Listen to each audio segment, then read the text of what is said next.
What's a trade secret you know from working the industry?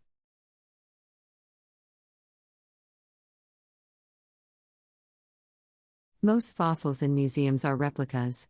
These days they're usually plastic casts from silicone molds of real fossils, but 3D printed replicas made from high-resolution scans are becoming more and more a part of things. I've worked in high-end rugs. 1. If you own a hand-knotted rug, don't bother getting it professionally cleaned. If it's just wool, it probably is. Take a pressure washer and some rug shampoo to it if you like, not necessary unless there's some stains. Knotted rugs are super strong and can take it. I know someone who has a high-end cleaning business, and this is what they do and charge $1 for this service. 2. 100% wool rugs that you see in stores, IKEA, West Elm, Crate and Barrel, etc. are made with blended wool. Which is fine, but it is just lower quality wool and will shed. New Zealand wool is what you want and has to be advertised as such. 2. Hand-tufted rugs are okay if you can't spend more than like 2 or 3K for an 8x10. These rugs will have a fabric backing as the fibers are glued down in the back instead of knotted in place, so the fibers will come loose, and they're likely made with blended wool.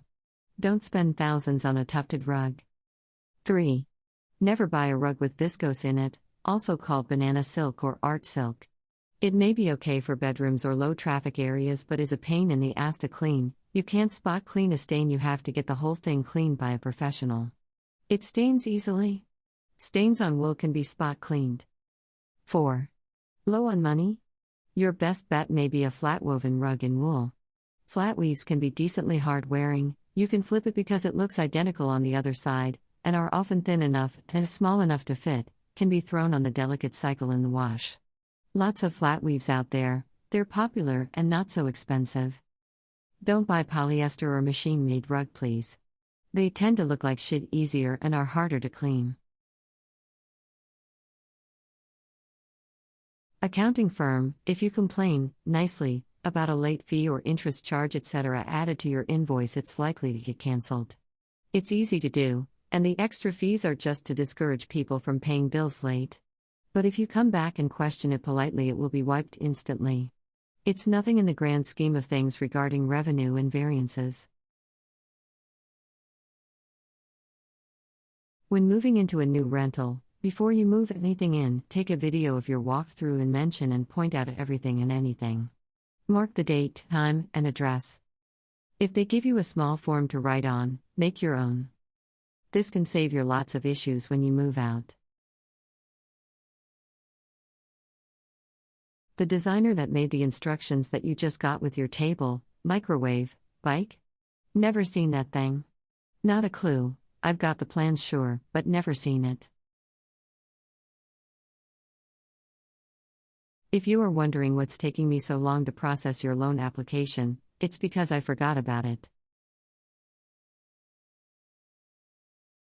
You'll never resell that diamond at a profit if you're not in the industry. Just write that engagement ring off as a financial loss when you walk out of the store with it.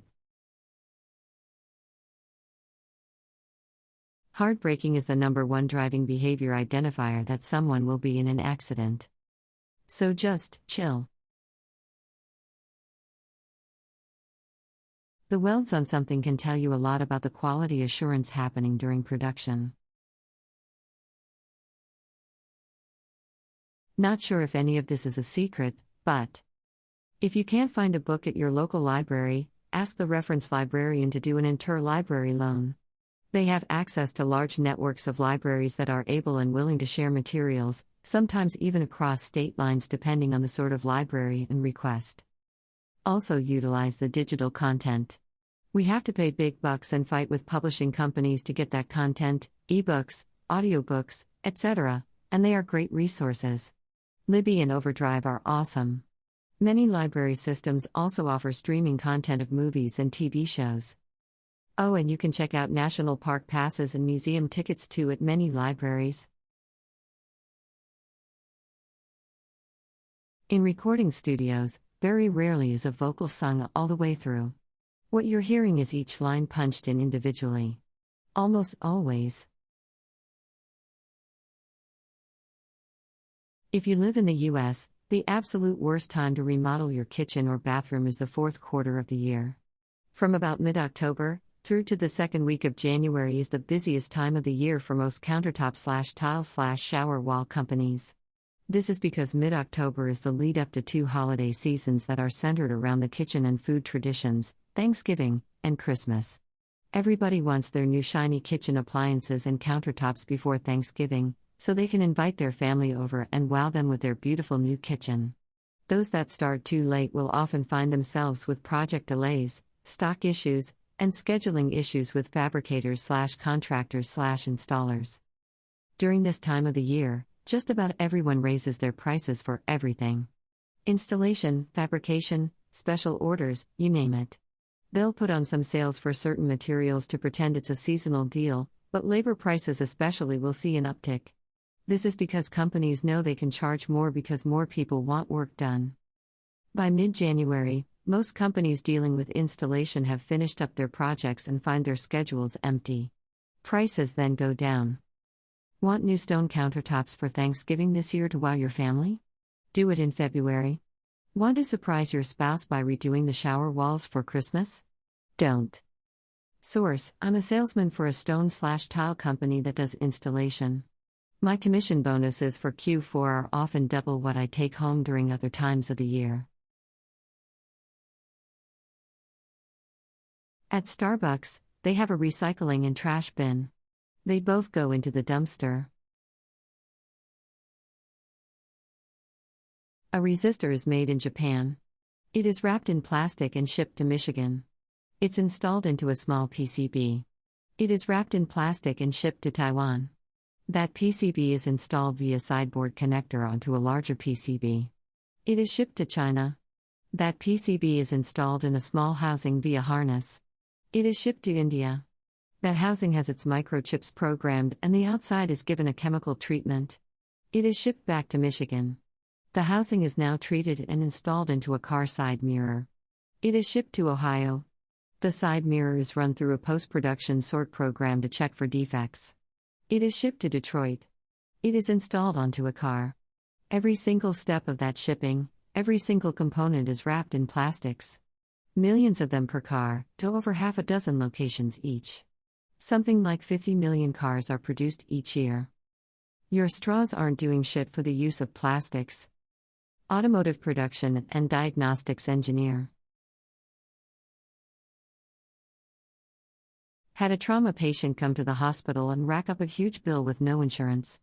They found out he had recently left a job, paid his COBRA premiums for him, and got his bill mostly paid. Do what you want with that information. Debt collector here. Always request validation of debt. You'd be surprised how many accounts just disappeared due to poor bookkeeping. Backstage at concerts isn't wild. At all. I used to work at an amusement park, Six Flags. The food is like $30 for a cheeseburger type bullshit, but if you go in those fences that say employees only, there's usually some kind of employee food court nearby. When I worked there, employees could use the food court on their off days, even without a uniform, and pay cash. So after I quit, I'd just go there with friends and family and get full plates of burgers and stuff for like $5. Nobody ever said anything or suspected that we weren't employees. Was a nice way to save money when you're already spending a fortune on tickets and games. If you're having pruning done by a tree service, verify that the crew leader who's actually performing the work is certified or experienced and not just the owner. Also, different companies and arborists have different nuances and theories they prune by. My take is to make as few cuts as necessary to accomplish the goal. Anyone selling you wine thinning is just taking years of life off your tree. Same thing if you have notable or valuable trees near the power lines. Results may vary, but if you bug them enough, the power company forester should, hopefully, be able to get you a certified trimmer or someone who won't hack your tree. Keeping in mind that they still have to get their clearance. Edit: a certified arborist is a good start. Not a guarantee. I've seen plenty of bad work from ESA. Certified people. The most common thing I see is over pruning. Also, someone mentioned Alex Shigo in the comments if you're interested in learning more about tree care and pruning. If you have love for your trees, having a baseline of knowledge will help a ton in selecting a good arborist. Taking the time to get multiple evaluations and talking to a few different people can also pay off. Wash your produce. All I'll say is wash the tops of your canned goods before opening them, folks. For the love of God, do it. That coffin you paid £3,000 to burn your mum in, well, we can legally sell it another 3 times and you get cremated in a cardboard box. If you want to book a rental car but they're sold out, book it for a week or 2 longer than you actually need it and then just return the car early and you'll only get charged for the time that you had it. All the systems owned by Enterprise Rent-A-Car, Enterprise, Alamo, and National automatically open up their system to long-term reservations and will make sure you get a car over someone who only booked in for a day or 2. Worked there for 2 years. It's a dirty business, but at least I learned a lot of rental hacks, Lamau. Hotels aren't as dirty as people think they are. I've been seeing Life Pro tips that recommend bringing your own linens because we only superficially clean them, if at all. That's just not true. I work for a pretty cheap and very popular chain, and we literally soak our linens in bleach for a week if they're discolored at all. The biggest security threat in your company isn't your older PCs, lack of security software protecting your network, updated patching of all systems. Yes, those are all still threats. It's your employees. On average, half of your employees will give out their login and password to an email, website, or even someone who called claiming to be a person that needs that info. They will give that away faster than any hacker trying to break in through the network. The Target breach of 2013 cost them $18.5 million after hackers stole 40 million credit and debit records. How'd they do it? An HVAC company that worked on a number of Target locations had an account's login and password stolen. That's how they got in. No movie-style hacking sequence, just a dumb employee who gave their info away and cost millions in damages.